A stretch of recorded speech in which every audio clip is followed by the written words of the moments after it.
How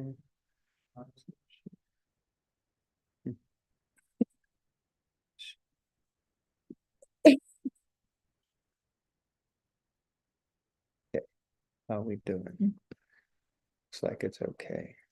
All right. Okay, so thank you all very much again. So today we have a few verses to go through. Well, a couple of verses to go through. We'll do those on the screen. Before we begin, we would like to seek the blessings of all the assembled Vaishnavas that you see fit to bestow your mercy upon us so that we can speak something both relevant and bona fide from the pages of this Grantaraj Srimad Bhagavatam. Reading from the 10th canto, the divine lotus face of the Supreme Personality of Godhead. How blessed and fortunate we are to have access to such exalted literatures by the mercy of His Divine Grace, A.C. Bhaktivedanta Swami Prabhupada, and his wonderful followers and disciples who've translated this canto and 11th and 12th cantos for us. So we'll start with the invocation. Can please repeat, or we can say it all together. Om Namo Bhagavate Vasudevaya.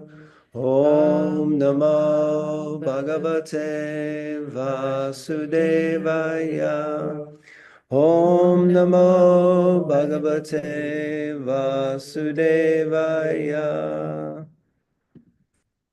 Okay, so reading from the 10th canto, chapter 81, text 3 through 4. So starting with text 3. So I'll read the Sanskrit and then we can read the translation. Shri Bhagavan Uvacha Kim Upayanam Manitam Brahma Me Bhavata Grihat Anvapyuparitam Bhaktai Premna Bure Vame Bhaved Bodhyapyapyato Paritam Name Toshaya Kalpate. Translation. The Supreme Lord said, O Brahmana, what gift have you brought me from home? I regard as great even the smallest gift offered by my devotees in pure love. But even great offerings presented by non-devotees do not please me. Okay, so text 4. This is famous verse most of you will be familiar with. Patram pushpam phalam toyam yo me bhaktya prayachati taraham bhakyuparitam ashnami prayatatmanaha. Word for word. Patram. Let me do it. Okay. Patram, a leaf. Pushpam, a flower. Phalam, a fruit. Toyam, water. Yaha, whoever. May, unto me. Bhaktya, with devotion. Prayachati, offers. Tat, that. Aham, I. Bhakti uparitam, offered in devotion. Ashnami, accept. Prayata atmanaha, from one in pure consciousness. Translation. If one offers me with love and devotion a leaf, a flower, a fruit, or water, I will accept it. Jai. Welcome. These famous words are also spoken by the Lord in Bhagavad Gita, chapter 9, text 26. The translation and word meanings here are taken from Srila Prabhupada's Bhagavad Gita as it is. There are people trying to get into, thank you. In the context of the current episode of Sudama's visit to Dwarka, Srila Vishwanath Chakravarti has kindly continued his explanation of Lord Krishna's statements. This verse is a reply to Sudama's anxiety that his bringing such an unfit offering was ill-considered.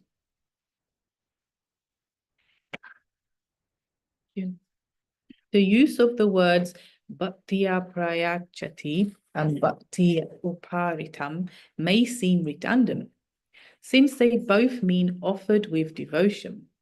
But bhaktiya can indicate how the Lord reciprocates the devotional mood of whoever offers him something with love. In other words, Lord Krishna here declares that his reciprocation in a pure loving exchange is not dependent on the external quality of what is offered.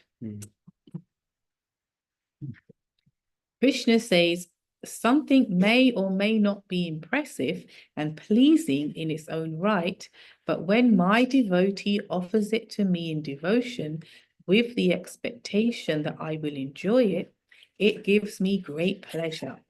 In this regard, I make no discrimination. The word asnami, I eat, implies that Lord Krishna eats even a flower, which is supposed to be smelled, bewildered as he is by the ecstatic love he feels for his devotee. Someone might then question the Lord. So, will you refuse an offering made to you by a devotee of some other deity? The Lord answers, yes, I will refuse to eat it. The Lord states by the phrase prayatatmana, implying only by devotional service to me can one become pure in heart. Jai Srila Prabhupada ki jai. Both disciples and devotees, followers of Srila Prabhupada ki jai. Om Ajnanatirmirandasya Gyananjana Shalakaya Chakshurummilitam Yena Tasmai Shri Guruve Namaha Shri Chaitanya Manobishtam Stapitam Yena Bhutale Swayam Rupa Kadamayam Dadati Swapadantikam Bandeham Shri Gurun Shri Yuta Parakamalam Shri Gurun Vaishnavamscha Shri Rupam Sagrajatam Sahagana Raghunathan Vitam Tam Sajivam Sarvetam Savadutam Parijana Sahitam Krishna Chaitanya Devam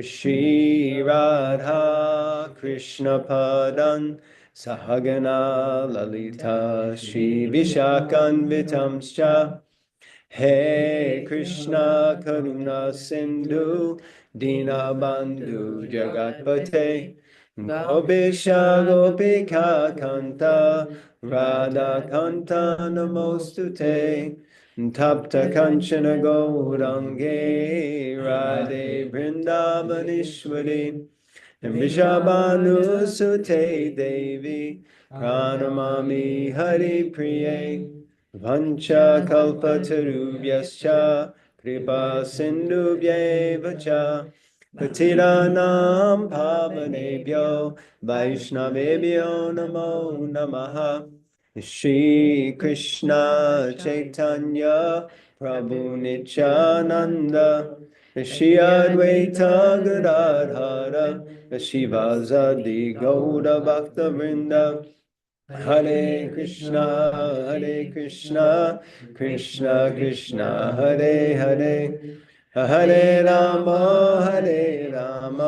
Rama Rama, Hare Hare. Jai Srila Prabhupada ki jai. Let me see, just here. Just read the two translations again. The Supreme Lord said, O Brahmana, what gift have you brought me from home? I regard as great even the smallest gift offered by my devotees in pure love. But even great offerings presented by non-devotees do not please me. And then the verse with the purport, if one offers me with love and devotion a leaf, a flower, a fruit, or water, I will accept it.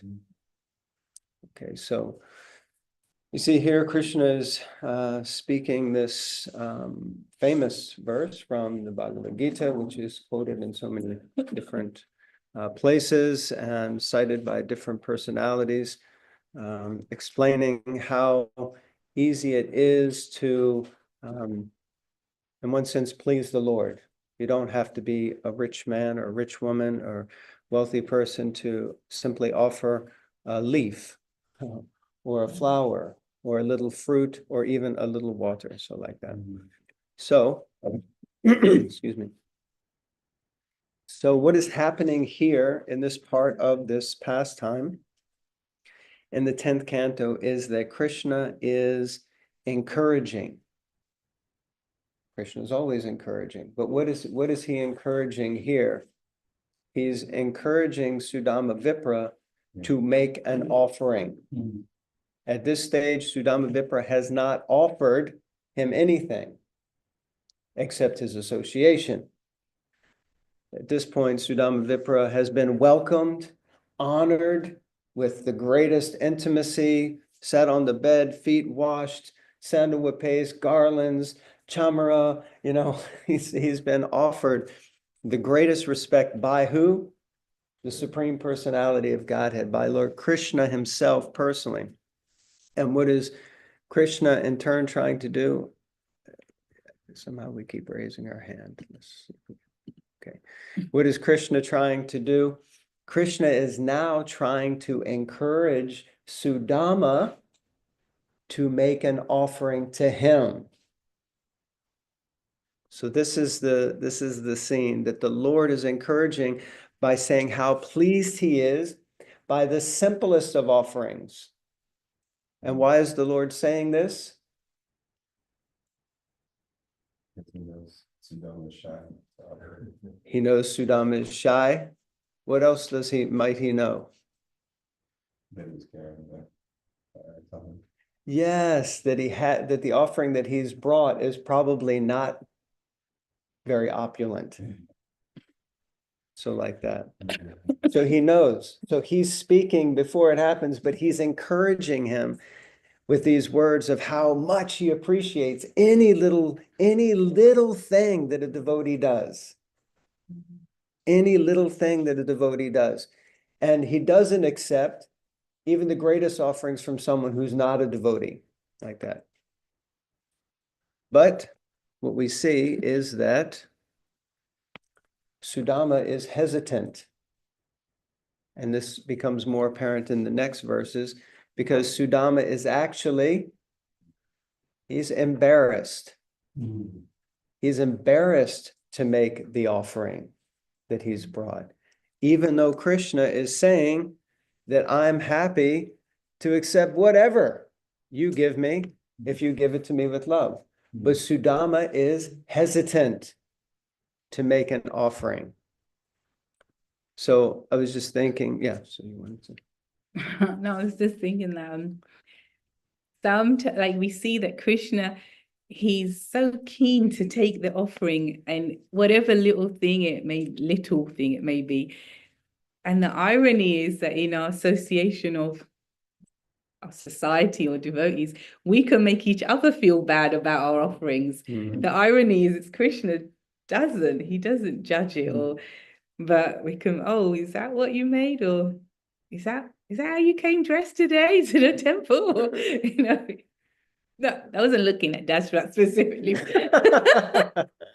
Like some sort of, whether it's deity worship or whatever, but we can judge. And it's like, the irony is the Lord is standing there and he's just he's just looking at whatever that essence of that goodness is, and he just takes it. Yeah, I was thinking, what is it in ourselves is a reflective question. Do we sometimes feel embarrassed or awkward about making an offering to Krishna, to giving something that we have to Krishna? And why? Why is that? Why would we feel, I think the word is like reticent or hesitant to give something that we have to the Lord. Well, we feel that that gift isn't worthy, of Krishna. What we're giving him is that Krishna deserves something better. something more. Beautiful. Thank you so much, Angel. So if you couldn't hear him, what Angel said is that we feel reluctant because we think that it's not worthy to be offered to Krishna, that Krishna deserves something so much more. Yes, Adi Prabhu. Have to hear it, to repeat. That, well, I can do either, but whatever your offering is. You can- Oh, God. Hare Krishna. I don't know if you can hear me, but we might feel embarrassed thinking what I have to offer is not very significant. But we might also feel embarrassed because the verse says, if it's offered with love and devotion, and the devotee will, I asked Prabhupada, what if we feel we don't have any love and devotion?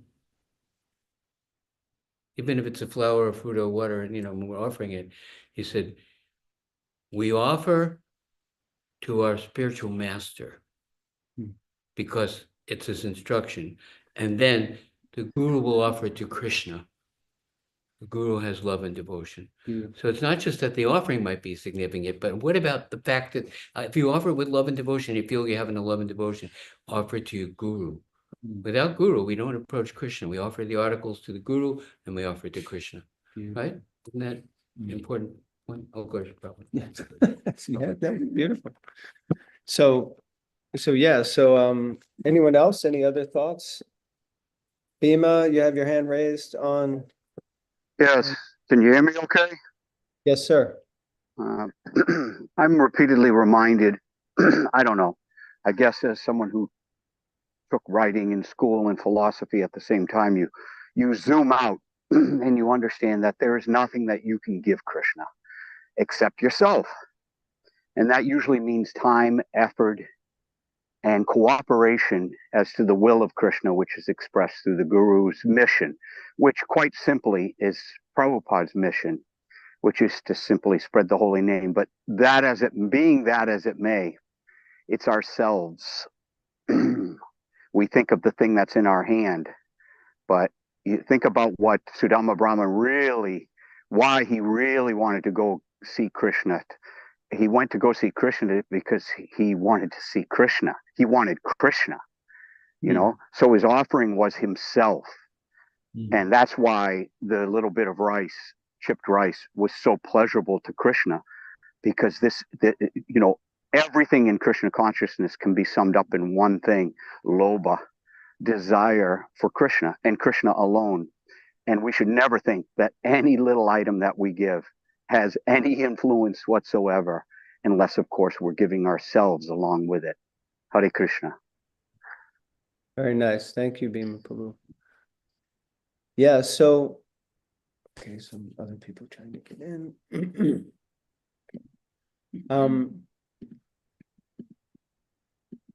Yeah, so I think we moved a little bit. Yeah.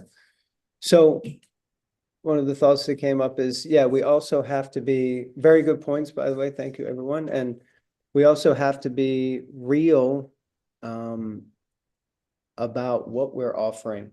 So we got into the principle of what's behind the offering. But sometimes we can be in a space where we're trying to offer something and be a little pretentious about it, or we're also embarrassed, as Sudama is. And we have to offer what we have from where we are. So we might be embarrassed or reluctant because a pauper can't imitate a millionaire. But at the same time, a millionaire shouldn't try to imitate a pauper. And sometimes it can come across like that. I think you had the example of one couple and their offer. Yeah. Okay, one couple remains anonymous. You don't know him anyway, but it was interesting. We were in a group of like a sangha, and then someone was saying, how much should you offer to Krishna? How much should we give? In terms, they were grihastas, so like financial donation.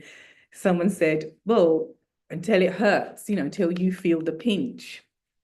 So there was a particular couple there who were quite comfortable. Oh, hold on. They said, we offer everything, we offer all. Don't do this anymore, okay? Don't do this. I think it's on to someone else, but it's better if he's muted.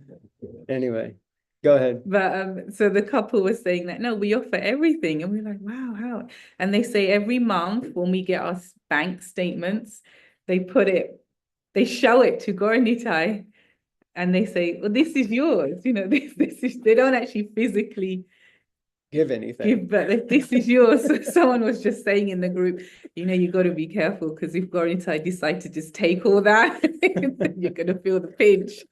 But they were like, well, we do that every month. We just show it to them and say, this is yours. Yeah, so sometimes we can say, I'm offering my entire life, I'm offering everything, and we may have a mentality, but actually it's also has to be backed up by some practical action or activity. Sometimes that may not be possible. One devotee who was hospitalized, they were in an accident, and they had done deity service for many times. It was during the Prabhupada Marathon, and there was an accident, and they wound up in the hospital. And their spiritual master was calling them every day and talking them, saying, talk me through the offering, how you would wake up the deities, chant the mantras, talk me through how you would, cook the breakfast for the deities, or talk me through how you would dress the deities, what would you be doing? And they were just lying in bed, like nigh on being paralyzed. But the spiritual master was helping them to make this offering mentally, which is manasa puja or manasa seva, which actually is considered higher than physical, because your mind is completely absorbed. Sometimes we can be in the process of doing something, but not really be present. But when you fully absorb your mind in doing it. So the point being that it has to be backed up by action. It can't just be words alone, and we have to be real about, where we're at with what we can offer. And of course, Sudama, he was in such a pitiful condition in one sense that his wife had to beg from the neighbors just to get some chipped rice. But still, he's there feeling embarrassed for so many different reasons, as we've discussed. So like that. Okay.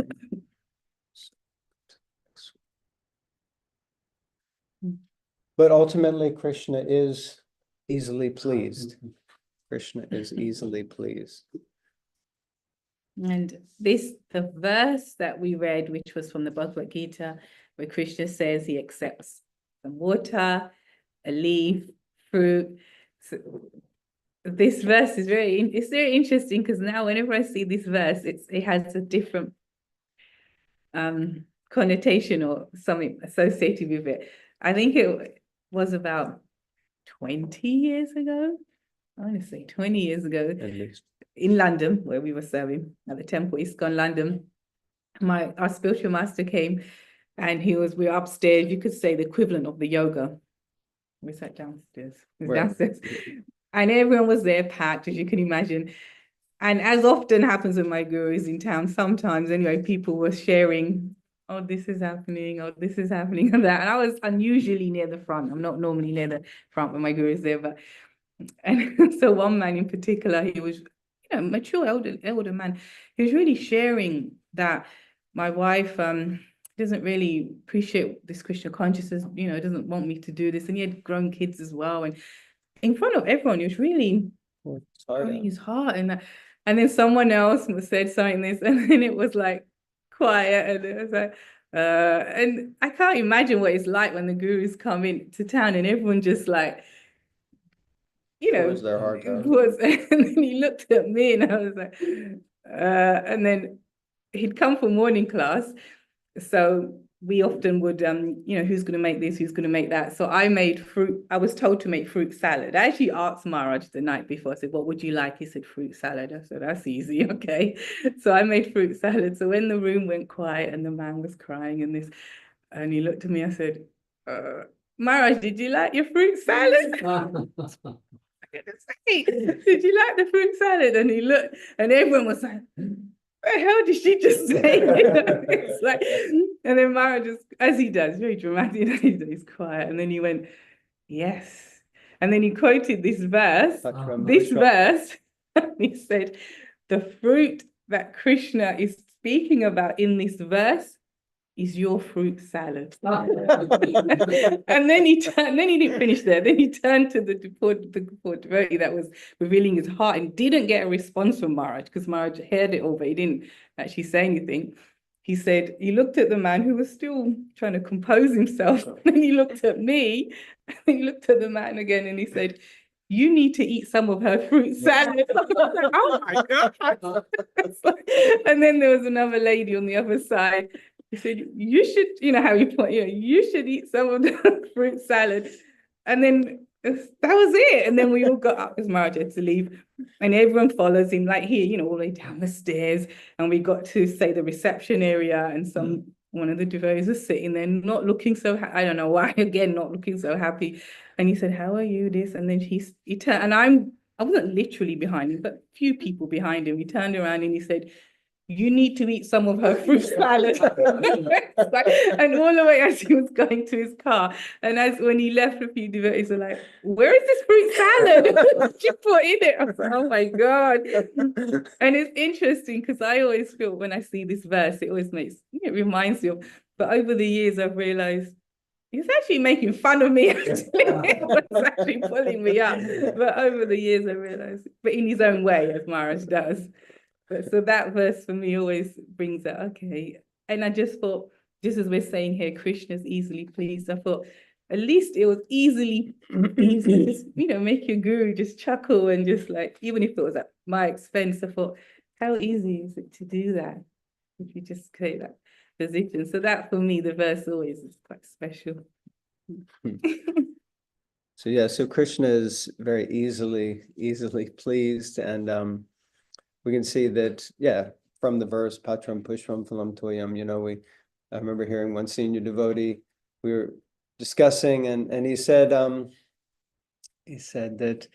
in the heavenly planets, there are mango trees that have mangoes the size of elephants, And he said, so when we're offering a tiny mango here, what is it, Krishna? What is Krishna like? He could easily be thinking, I want that mango the size of an elephant. It's like, what do we have to offer here? Just this morning, I was reading Renunciation Through Wisdom, and Prabhupada, he makes a statement that actually here on the earthly planet, it's the 7th of the 14 planetary systems. And he said, so what we have here is very meager compared to the higher planets. So actually, what is it that we can really offer? One devotee shared with me that when they were on the library party with Satsrup Maharaj, that they were talking about doing some offering, and he said, oh, I don't think we can really offer this. This was in a can or something. And Satsrup Maharaj said, nothing on this planet is offerable. Nothing here is offerable to Krishna. But he's not accepting the offering. He's accepting the love that we're trying to offer with. So therefore, that's what we're offering. We're offering our love. Now, of course, this brings up a conversation, which is that, does that mean, like, again, back to the point of, do I just offer chip rice? How do I offer? Does that mean I don't really have to put any endeavor into it? Does that mean I can be slack and lackadaisical and just, oh, I love Krishna, whatever, it's like, we either, there's so many examples. We don't do things, we don't chant the holy name. This morning, again, reading the verse, and Prabhupada was talking about how important it is to just absorb ourselves in the sound of chanting the holy names, hearing each word, each syllable, or is it just shnickaram, shnick, shnicka, pull the beads? How do we do it? Or do we make an offering to cook for Krishna and we think, let me just slop something together? Or do I make it late? Am I always, in that space? Or how do we do the service, and what do we offer is also important. There's a statement that, God is in the details. So also Krishna is in that space where we're trying to do the best that we can. So it's not that it's just left at a space where it's like, well, Krishna will accept, my love. Jai, I love you, Krishna. And I don't really need to put my heart and soul into making it nice, which I have no doubt that my wife's fruit salad was amazing. I don't think I had that fruit salad that day, which is probably why I'm in the pitiful condition I'm in.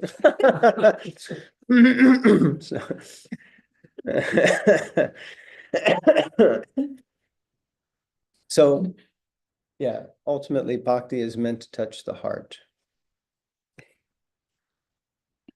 This is devotee. Christian Murphy. I don't know if you know Christian Murphy. He was the cook here in New York. Krishna Murthy was the cook here in New York. And, the cook is in the kitchen like all day, 12 hours, whatever. And he said, Prabhupada came to the door of the kitchen. And he said, Prabhupada just looked around the kitchen. He said, I had never seen the kitchen before until I saw it through Prabhupada's eyes. I was like, oh my God. And then Prabhupada said, what is this? And something didn't come out well. He would say, well, we just offered to Prabhupada. There was some bread there, and Prabhupada said, what is this? And he said, oh, that's just, oh, no problem. No, he couldn't even tell him what it was, but he used to have that attitude that, oh, it didn't come out so well, we'll just offer it to Prabhupada, And then Prabhupada said, love wants to give all. Love wants to give Love all. wants to give all. And then there's a saying by Marianne Williamson, we know we're supposed to surrender to the Lord, but we think, I'll surrender this, but my romances, my finances, I better take care of them myself because he might mess it up. But if it's something that's important to you, then why not offer to Krishna? Don't think I better take care of this myself because Krishna, what does he know? Hare Krishna, glory to Prabhupada. Yeah, thank you. Beautiful. Yeah, it kind of reminds me of the idea we have sometimes one for Krishna, one for me, one for Krishna, two for me, one for Krishna, five for me, and then we're often holding something behind our back, which is very much related also to this pastime because well, in different places it says different things, but Sudama basically had this chip rice tucked away. He was kind of hiding it behind his back. And the thing is, Krishna will accept what we offer in the front, but he's also often looking over our shoulder to see what are we holding on to behind our back, and what are we not offering to Krishna? What are we not giving to him? But that's a very beautiful offering and seeing. Yeah, it's really powerful when the spiritual master or senior devotee comes into a room, how our eyesight changes and we look at a situation completely through his eyes, completely. Yes. Yeah, I just wanted to finish by saying that in this pastime, like Sudama Vipra is presented when you see the images of stuff, skinny Brahmin, who just had some tattered cloth. And as we've already said, he went into the innermost chambers of Rukmini and Krishna's his friend, and he touched him, he hugs him, he washes his feet. And I was thinking, and we may think, wow, I can't relate to that, or wow, Sudama was so amazing.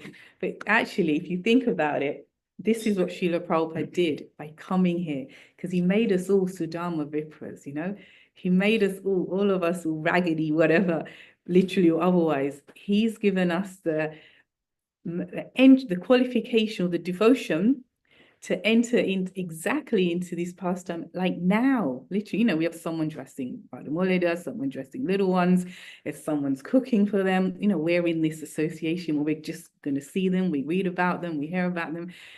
It's only because of Prabhupada. It's only because he came and he gave this mercy. And if you think, like when we were at Master's Gifts yesterday, it's like maybe to ordinary eyes, it's like, what is that place? And why do people keep going in there? In Master's Gifts, it doesn't look so attractive to the ordinary eye. But Prabhupada came there and he tolerated, first of all, people didn't know how to treat an elderly man, let's be honest. He was cooking, cleaning, picking things up, heavy things, let alone an acharya or guru. And he tolerated that, and he tolerated, for him anyway, the mixing of men and women and the freeness of that, and the way they were dancing, whatever they were doing, and just living in the Bowery, and just, he did all that. And he actually, therefore, he gave us this qualification to have something of devotion to offer Krishna. If you think about it, it's only because of him that we have whatever devotion we have. If Krishna's taking something, it's because of Prabhupada. It's because he came here. And I just thought that was just to for me to finish on that he gave us that qualification. Hmm. Jai, Srila Prabhupada ki Jai.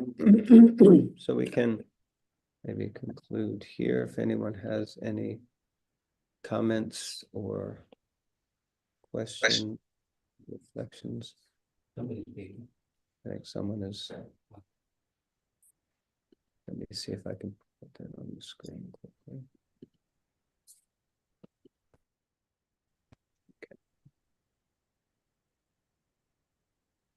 Okay.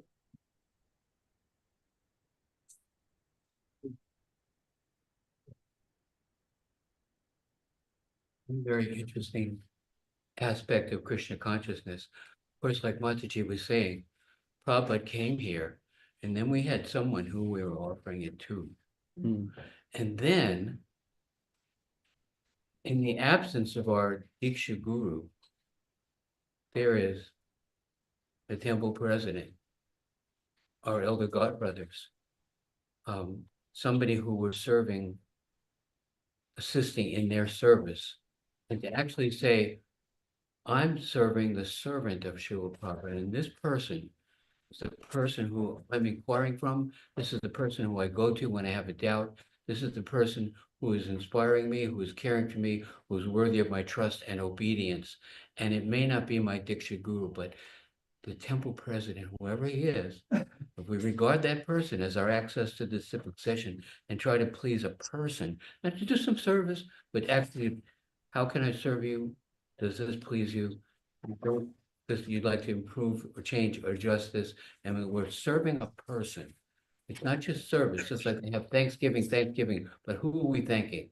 You know, so there's a disciplic succession, and there's the representative of our spiritual master in our life, who we can choose to regard them seriously as a person above us, and we're grateful to have that access. Or we can just say, you know, I'm gonna do what he's to do, what everybody's everybody, nobody's nobody, we're all bozos on this bus. You know, so that's an interesting thing to service the servant of the spiritual master. Mm. Manamar has got his hand up, I think, his finger up at least. My question, thank you both for giving such a nice class. My question was, I was wanting to ask if you guys could speak on how following the instruction of the spiritual master can also be a offering to Krishna, maybe in the same sense as Bacham Pusham Doyam. I'm curious about that connection and that relationship, the instruction of the spiritual master and making an offering, ultimately Krishna. Okay. You want to say something?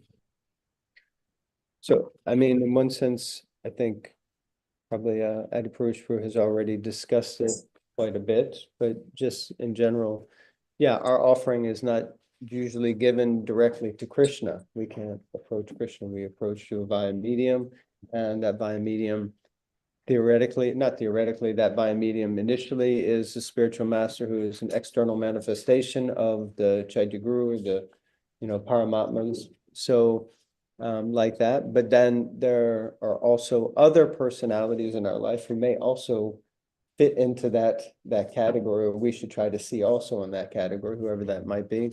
Initially, your parents are meant to be your first gurus. We're meant to serve them because they take so much care of us. They facilitate us in so many ways. So in that way, Shiksha Guru, Diksha Guru, but we have different personalities. So of course, if someone gives an order or an instruction, then as we were hearing, I think someone was giving class the other day talking about this, I can't remember who, but this famous verse, Vyavasayatmika Buddhi, the Ekeha Kurunandana, that this single pointed focus of offering to the Guru, and how Prabhupada, when he heard this from Vishwanath Chakravarti Thakur and he read his commentary, he realized that dedicating his life to, serving the order of the spiritual master is the greatest offering that one can give. Even if it takes you your entire life, even if you never actually achieve it, the point is the trying, which is the most beautiful thing about Krishna consciousness. And you'll see almost time and time again, Srila Prabhupada says, we just simply have to try. We simply have to try. we may not achieve. I know one devotee for years and years and years, he was trying to build a temple. Still going on. Finally, so many years later, it's happening. Krishna Diaparu, you have your hand raised. I hope that answers it. Krishna Diaparu, please. Yes. Hello. Thank you for the wonderful class, both of you. At one point, often throughout the class, you're saying that Krishna is easily pleased. Krishna is easily pleased. Some things I just want to ask, like in the class also you said sometimes Krishna sees over the shoulder and sees, how much we are holding back. And then if Krishna is so easily pleased, yes, devotees come with some sincere heart, but the real taste for the holy name, real taste for hearing Harikatha, so that is not easily avoided, as if I'm as per my observation. And then even while chanting the holy names also, there are a lot of 10 things we have to avoid, and then 10 offenses. So is Krishna easily pleased in all these set of rules and regulations? So can you balance these two? Yeah, beautiful. Nice question. If I understood you correctly, basically you're saying that, yeah, we say Krishna is easily pleased, and we can see that in some ways, but then, I have to follow this rule, I have to follow this regulation. He doesn't give me Krishna praying overnight exactly. It's not like if he's so easily pleased, then how come I'm still struggling? In one sense, right? To follow all the rules and regulations and principles. Yes, this is a very valuable and valid question. That may even be related to, I think, something Narottam Thakur has written in the chat, but yeah. So, as we know, Prabhupada used to often quote, and I don't know the Sanskrit, but the verse that says, when Krishna really loves us, he takes everything away.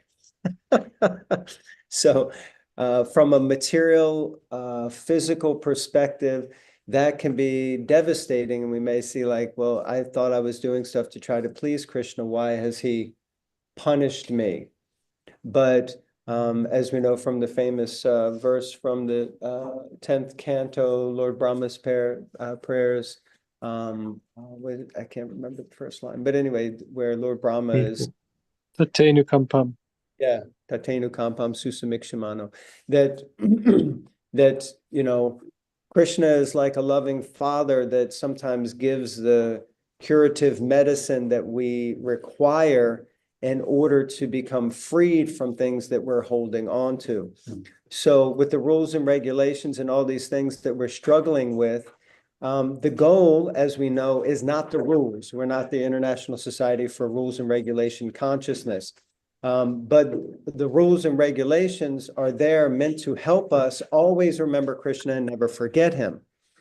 So the rules are a support, the rules are a guide, the rules are an assistant to helping us to learn to love Krishna. And when Krishna sees that we're trying, again, even if we're not successful, just like the Brahmin and Sri Rangam, who was chanting the Bhagavad Gita yesterday, being Gita Jayanti Day, I was remembering that, he's reciting the Bhagavad Gita every day because of the order of the spiritual master.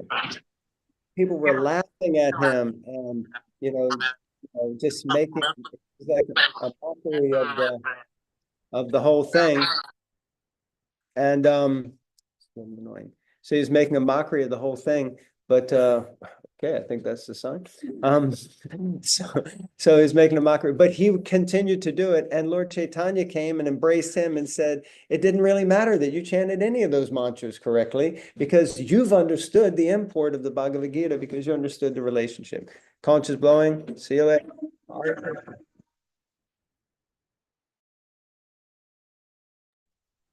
Thank you so much, bro. Thanks.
Yeah.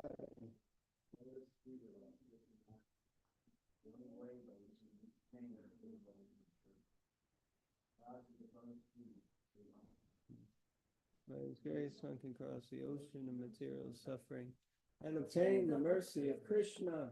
I only wish to have my consciousness purified by the words emanating from His lotus mouth. Attachment to His lotus feet is the perfection that fulfills all desires. He opens my darkened eyes and fills my heart with transcendental knowledge. He is my Lord, birth after birth. From Him ecstatic prema emanates. By Him ignorance is destroyed. Vedic scriptures sing of His character.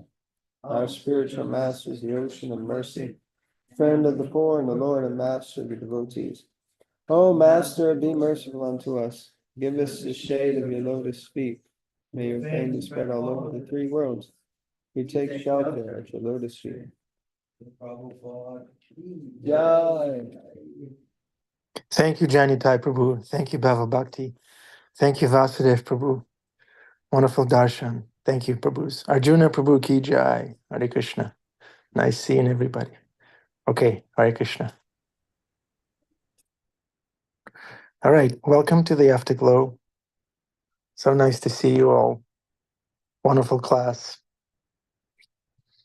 Would anyone like to maybe reflect? Narottam Prabhu wrote in the chat a very powerful and heartfelt comment. Did you see it? Yeah, he put two comments. One is, I don't feel like giving sometimes because there's been too much taken away from me. And also because I feel ostracized from communities due to various isms. No matter how many years I give to Sangha to becoming Krishna conscious. At the same time, his chanting, he feels, has increased in quality significantly. Although Narottam Nitai is quite far away from Krishna Prema. And his perspective is very limited, like a frog in the well. Hare Krishna. That's what he says in the chat. Would you like to comment on that, Adipurusha Prabhu? Well, somebody should. You can. Somebody does a very sincere cry for support and wisdom. If we don't feel like giving, right? Isn't that very serious? Hello? Yeah.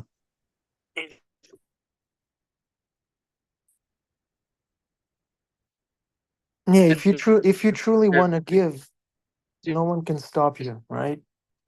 You're very choppy, Adipusha Prabhu. Maybe just me, but I can't hear anything. Okay, Adipusha Prabhu will be back, hopefully. Would anyone like to speak? Anandi, Karen? Okay, Anandi, unmute yourself. Tell us. Hold on, let me mute Adipusha Prabhu's heartfelt. He's saying something and I'm completely cut off. Okay. I have a comment. Yes, Anandi? For years, I used to read every night the Shiva Manasa Puja. It's really beautiful, and like the speaker said, it's very powerful. I mean, it doesn't matter which deity it was offered to, but is there an equivalent in some of the scriptures about Krishna Manasa Puja? Thank you, Anandi. Thank you. Yeah, Shiva is a great devotee, and we can approach Krishna Phone is muted. by worshiping Lord Shiva. Just There's tap no, to speak. Oh, yeah, tap what? Adipusha Prabhu, we can hear you. We can hear I'm Angel. speaking. We can Oh, hear I'm you, out. gentlemen. We can Are hear you in the you. car, Dos? No, he said to meet us. The same thing, meet him at Force and Bowery. Angel, tell Adi that we can hear him perfectly. Angel and Adi are a powerful duo. There's nothing impossible when Adi and Angel and Das are together in the same car. Okay. Karen, how are you? What's your takeaway from this class? I'm okay. Hare Krishna. Thank you. I guess, well, it was just really encouraging in some ways, about meager or humble offerings.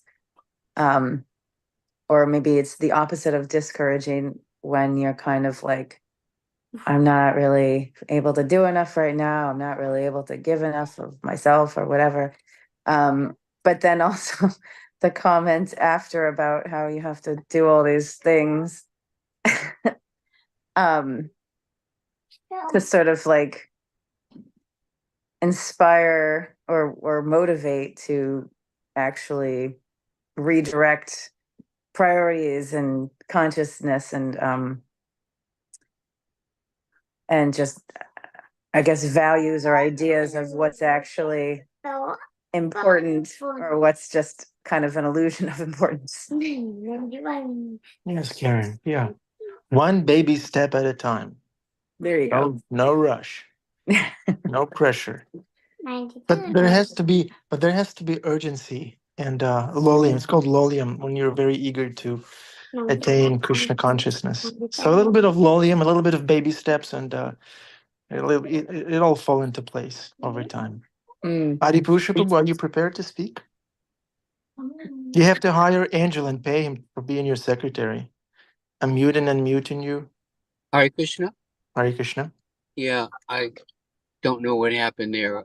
I was just appreciating the fact that he's offering such a sincere question. That sometimes we don't feel like giving. We might feel neglected or uninspired.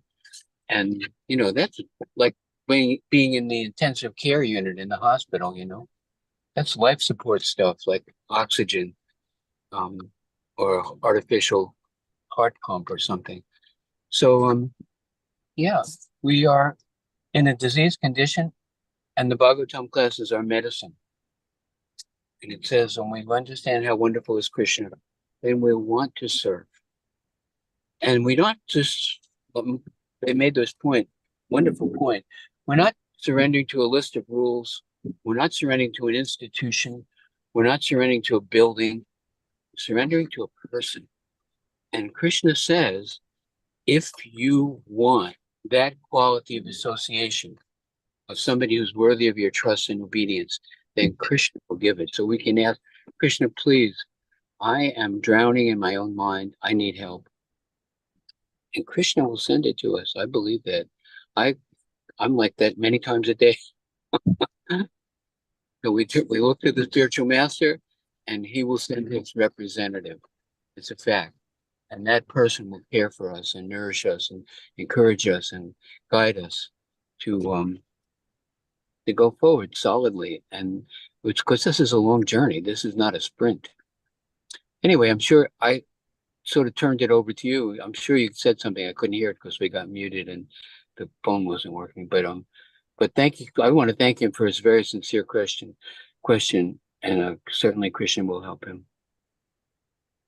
Yeah, I remember once, very quickly before I turn it over to Krishna Kumari, I remember Rasanath Prabhu was sharing how his karmic boss was instructing him to move somewhere, and he didn't want to move away from the devotees. And he went to Radhanath Maharaj with this dilemma. Maharaj, my work says I should move, but I don't want to move away from the devotees. What should I do? And Radhanath Maharaj told him, if you are truly surrendered, no one can tell you what to do. You know, that's the instruction that was given to Rasanath Prabhu in Rasanath Prabhu's circumstances by Radhanath Maharaj. So, but the principle is there. If we are genuinely willing to give, if we're genuinely willing to surrender, no one can stop us. No one can underappreciate us to the extent that we stop serving. No one can take away Prabhupada from us. No one can take away. Ram is looking at me like, Daddy, what are you talking about? Yeah. If we truly want to give, no one can stop us from giving. Come on, how can you stop someone from giving? Right? Narottam Nitai Prabhu. If you're still here, yeah, we'll tell you tomorrow, Narottam Nitai. If you really want to give, no one can stop you or discourage you. No management, no politics can discourage a surrendered soul.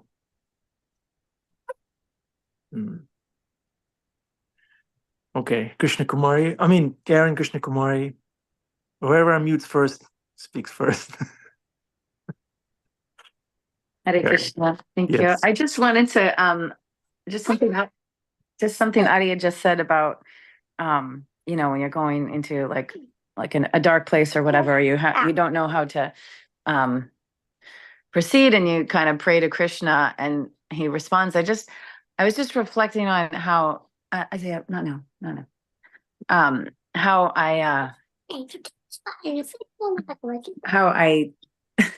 I was going through a really hard time when I was supposed to go back to Switzerland on the 1st, and I think the whole thing about my cat was actually like I delayed my trip because my cat was ill, but not that ill, and I was actually really distraught over I hadn't found out where anybody that could take care of her or any place that could take care of her, and she was sort of too old to travel and didn't want to take her, and then actually she suddenly got very ill and died all in like a week. And I felt like, is your take on kind of be careful what you pray for kind of thing? Do those things have that kind of weight? Because I also had a similar, I wouldn't say like, I don't know, it was a premonition or just some kind of feeling that came over me not that long before my mother got very ill and also died. And it was just like a similar conflict of being in two places and not knowing how to deal with these individuals, these really close individuals that just suddenly left, which were big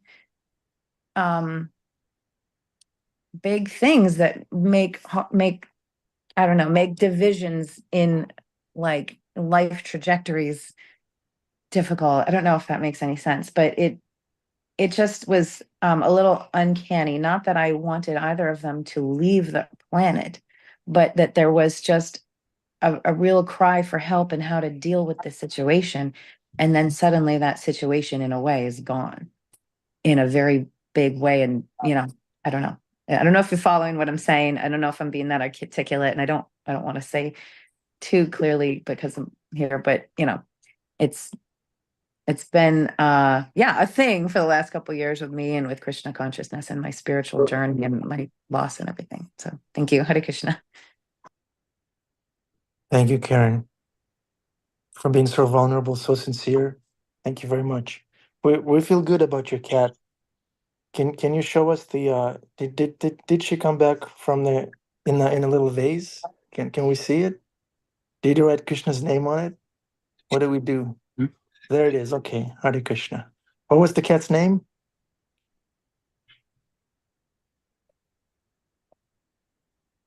My cat's name was Momo. Momo. Also Okay. gave us some paw prints. All right. Yeah, Momo is in good place. Yeah. Thank you, Karen. Momo Prabhujini ki jai. Okay. There's Karen's mom. What's your mom's name, Karen?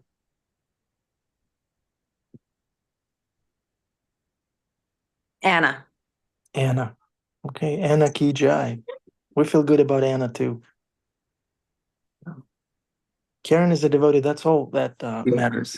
Karen, your mother is seeing the activities you've done in devotional service that were a deposit in her spiritual bank account. What we do in devotional service benefits everyone from our family. So now she's seeing, maybe she didn't see before, but Krishna arranges that. How wonderful is Krishna. Angel wanted to say something. No, they just want to put on. He wanted to correct you. I still have a question. Yes, Anandi. So I just, I'm just grappling with this, like I told you, I did read the mental worship for Shiva. But in Krishna, since Krishna is everything, right? He, like in chapter 10, he says, I'm the Himalayas, I'm the water, of the taste of water.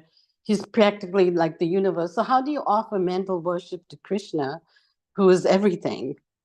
Like, because in mental worship, you usually say things like, I offer you Mount Meru, I offer you all the jewels in the world, I offer you, the sunshine, etc., etc., So how do you offer to Krishna, who is the sunshine, who is the water, who is the shark, who is the little blue boy? It's yeah. How do you guys offer mental worship? It's a Because very it good doesn't, question. It's a very good question. right? Can you hear me? It's a very good question. And Yeah. if you know, when they bathe in the Ganges, they take a palm full of water and offer it to the Ganges. They offer Ganges to Ganges. When they're in the Okay. Jamuna, they take a palm full of water and they offer the Jamuna. But you're right. It seems like a paradox, but it's Yes. appropriate. We offer ourselves to Krishna. Please accept this humble offering, Lord. And we go through our spiritual master. The spiritual master will help us to offer it to Krishna because he has lots of love. Thank you. That makes sense. Actually, that makes sense because, you don't always have to have a handful of chip rice or a few dollars. If you don't feel like giving a few dollars, you can do mental worship, right?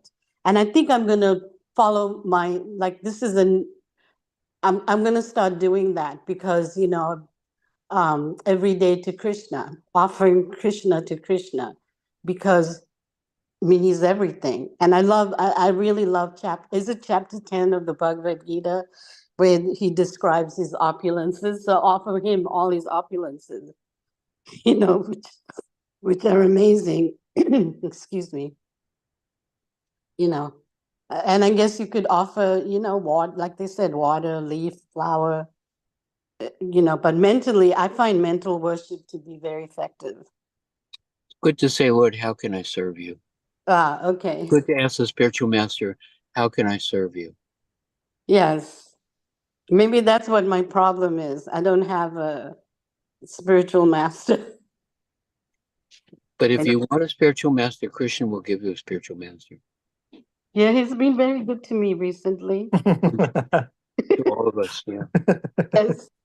No, he's been amazing. I mean, I got to go to Alatrut for the festival of the Holy Name, and I think I might be able to move there soon. Wow. How amazing is that? That's wonderful. Yeah, Krishna's taking care of you. he definitely is. I owe him a lot. Everything. Thank you so much for sharing in the afterglow. Thank you. Thank you. When Bhima Prabhu was in jail, he was engaged in mana seva because there was nothing to offer to Krishna. So he was offering in his mind. Wonderful, elaborate preparation, all in his mind. That's how pure and surrendered Bhima Prabhu is. Okay, Krishna Kumari. Hare Krishna. Yeah, we read the whole Gita last night, and he does say that if one does want to worship the demigods, he will fully give them that, that they can totally do that and be satisfied. But if you want to worship him, then everything will also be taken care of, Yeah, I love Manasa Puja because Were you in jail too? you think you're lacking, but like last night I could think, oh, I thought 30 devotees were coming, and then a handful came. I cooked for you guys, could have all came. Big elaborate feast. But also in answering Narottam's questions, like I could either look at who didn't come or who did come. And I have to choose to look at who did come. And I also feel like, sometimes even within our communities, there's circles, and it's important to find your tribe. It's really important to find those devotees that you can connect with, and they are there. It just might take a little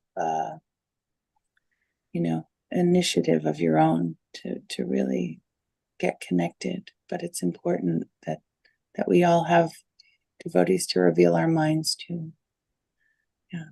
So, Hare Krishna. Thanks, Krishna Kumari. Thank you for staying on for me. Yeah, with this morning class Sangha, I felt like I finally found my tribe. My gang. Adi is the gang leader. I'm the servant. Yeah. Servant. And Bhima is his deputy. Okay.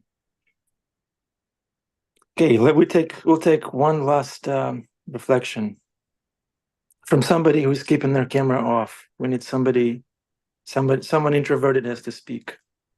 Please.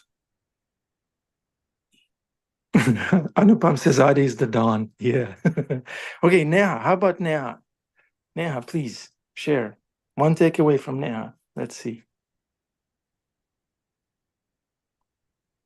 Sorry, I have to make prasad for.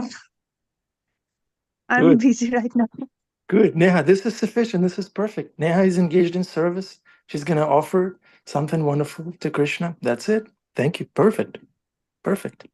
Perfect, Neha. Hare Krishna. Hare Krishna. Okay. Where is Isaiah? Time for Isaiah.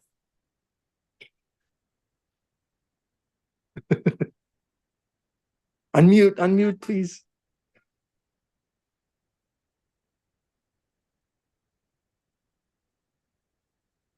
Suspense. Yeah. Bye-bye. I don't know. Is it because he's yelling, or I don't know why he's being muted? Okay, try whispering it, Isaiah. You have to speak at a distance.